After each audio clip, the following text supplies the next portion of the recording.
When you ask people about an important leader from China, many are likely to mention Mao or the current president, Xi, which is correct. However, there is a figure many tend to overlook: Deng Xiaoping. He can essentially be considered the architect behind modern China.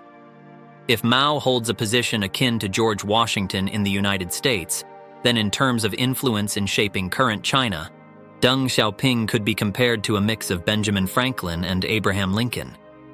He remains an influential figure to this day. It doesn't matter if a cat is black or white. As long as it catches mice, it's a good cat. This statement was made by Deng Xiaoping as he initiated China's reform and opening up policy. Commonly referred to as the black cat, white cat theory, it symbolized his pragmatic approach during a period when China's economy was in such disarray that collapse seemed imminent. Despite being a communist, Deng argued that the most important thing is not whether it's communism or capitalism, but that the people live well. He believed that a market economy could coexist within a socialist state, just as state policies can guide economies in capitalist countries.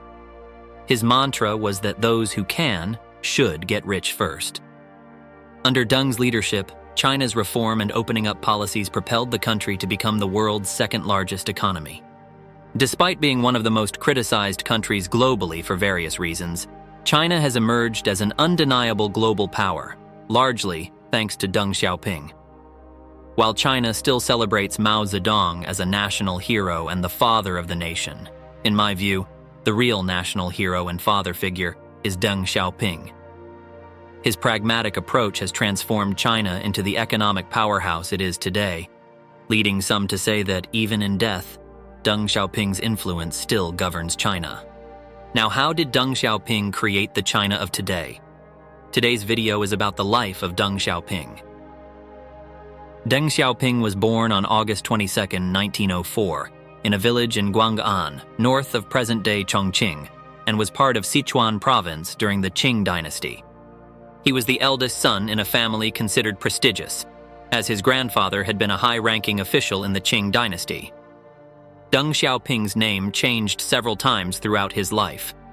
His first name, Xiansheng, meant to aspire to be better than Confucius. When he attended school, he adopted the name Deng Xixian, given by his teacher. The name Deng Xiaoping, by which he is widely known, was adopted much later. In China, changing one's name is not considered unusual in contrast to the West. Actually, Mao Zedong had 26 names. Deng Xiaoping received his primary education in his hometown and learned of a work-study program in France. This was in the early 1920s, a time when France sought to rebuild after World War I and was in need of labor for its industrial facilities. Many young Chinese individuals, eager to learn Western science and technology, saw this as an opportunity, despite the personal costs associated with learning French and traveling to France. This meant that only those from relatively affluent families like Deng could embark on such a journey. Upon arrival in Paris, Deng and his fellow Chinese students faced harsher realities than anticipated. They were often relegated to menial jobs and struggled to receive the technical training or education they had hoped for. Ultimately, Deng had to attend a private school financed by remittances from his father.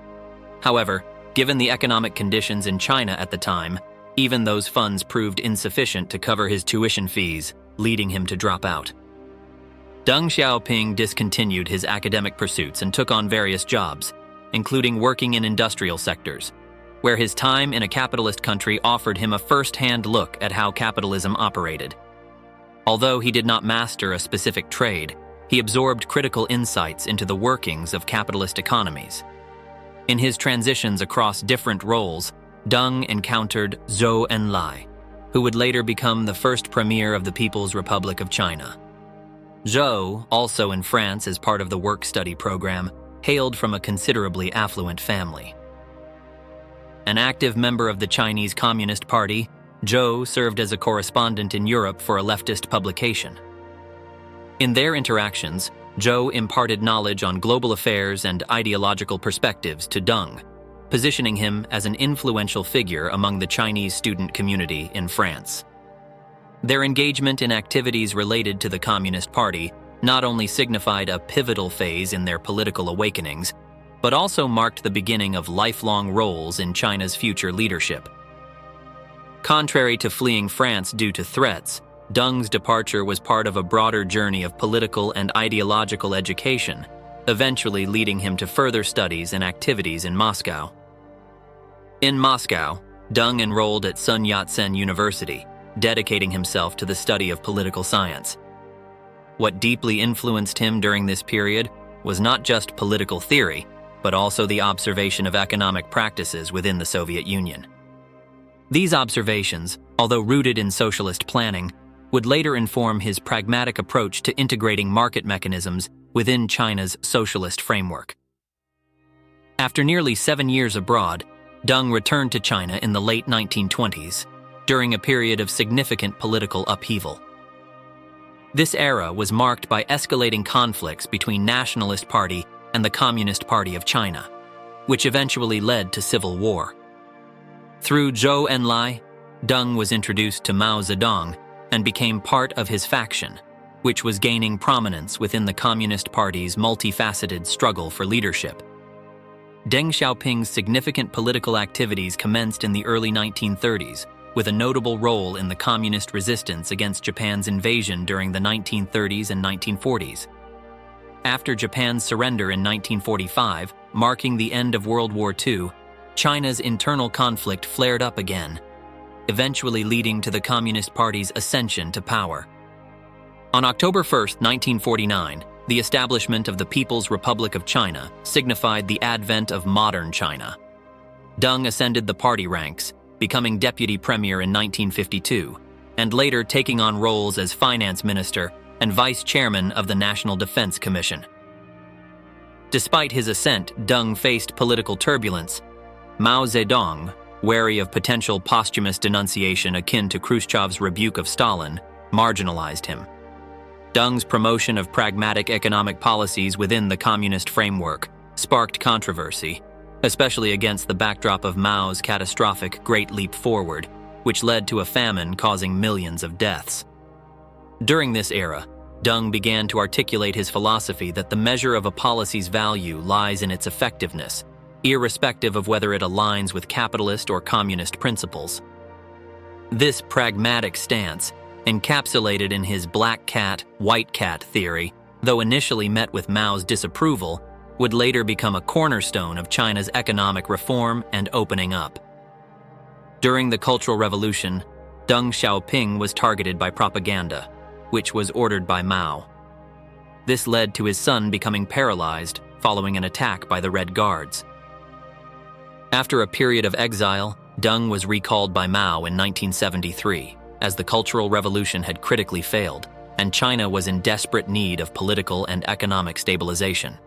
Deng is probably the only one Mao knew who could clean up the mess he made. Let's try to consider Deng Xiaoping's perspective. He had to work for the one who had sent him into exile and caused his son to become paraplegic.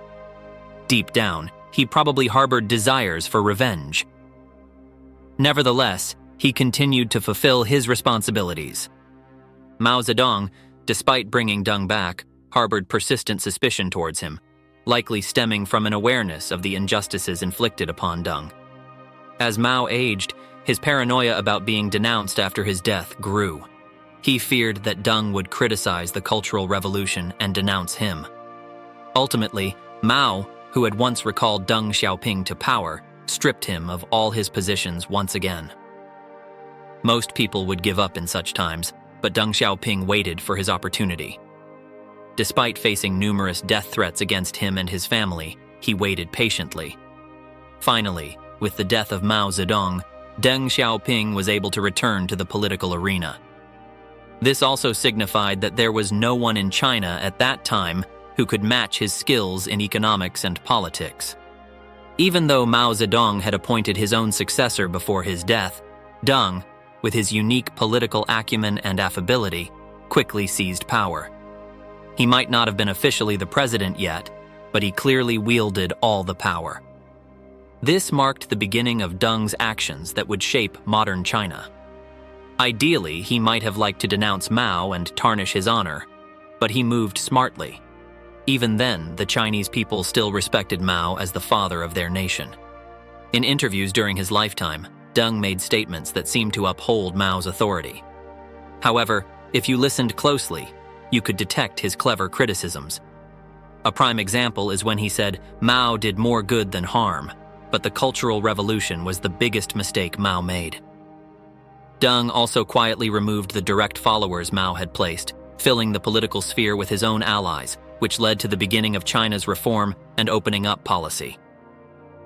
Deng Xiaoping believed that socialism in China could be combined with a market economy. He ensured that peasants and entrepreneurs were guaranteed profits and advocated for a decentralized economy rather than central government control. He allowed foreign investment and established universities to nurture talent for China's future. Diplomatically, he established formal relations with the United States in 1979 and signed a peace treaty with Japan in 1978. Under Deng's leadership, as private property was recognized, people began to earn money eagerly, experiencing a taste of capitalism. With its vast population and the policy of reform and opening up, China began to grow at an incredible rate. Then, a problem arose. Having tasted money and freedom, and aware of the situation abroad, people began to desire capitalism along with democracy, a natural progression. In fact, this was one of the reasons why the United States supported China's economic opening, thinking that democracy would naturally flourish. People started demanding democracy and gathered at Tiananmen Square, leading to the Tiananmen Square incident. There are various stories about Deng Xiaoping's actions during this time. It is said that people were brutally suppressed in Tiananmen Square and that Deng wanted it that way. However, others say he was pressured by Chinese political elders and had no choice but to repress the protests. The damage should be minimized, but some blood must be shed. This is what he reportedly said to the general before the incident happened. Regardless, this incident intensified opposition within China to Deng's rapid economic reforms and openness, especially as the Soviet Union collapsed, bolstering their argument. If Deng had stepped down at that time, China today would be very different. However, he steadfastly continued with the economic reforms and opening up, laying the foundation for modern China. Deng Xiaoping retired from the center of power in November 1989 and maintained significant influence in China until his death on February 19, 1997, at the age of 93. Deng is considered one of the most influential developmental leaders. He is praised for transforming China from one of the poorest countries, a result of the failures of the Great Leap Forward and the Cultural Revolution during Mao's era, into a reformed and open system with mixed governance, securing the necessary productive forces for the realization of socialism and playing a significant role in restoring China's status as a major power. However, he also faces criticism for the mass killings during the Tiananmen Square incident and the suppression of democracy. Regardless, it is indisputable that he was the architect of modern China. In his later years, he advised China to hide its capabilities and bide its time, avoiding rashly stepping onto the international stage or seeking hegemony. Considering China's current economic tensions with the United States and Europe, it can be said that his vision for the world was uniquely prescient, even in his final days. This is the end of this video, a life of founding father of modern China. Thank you for watching.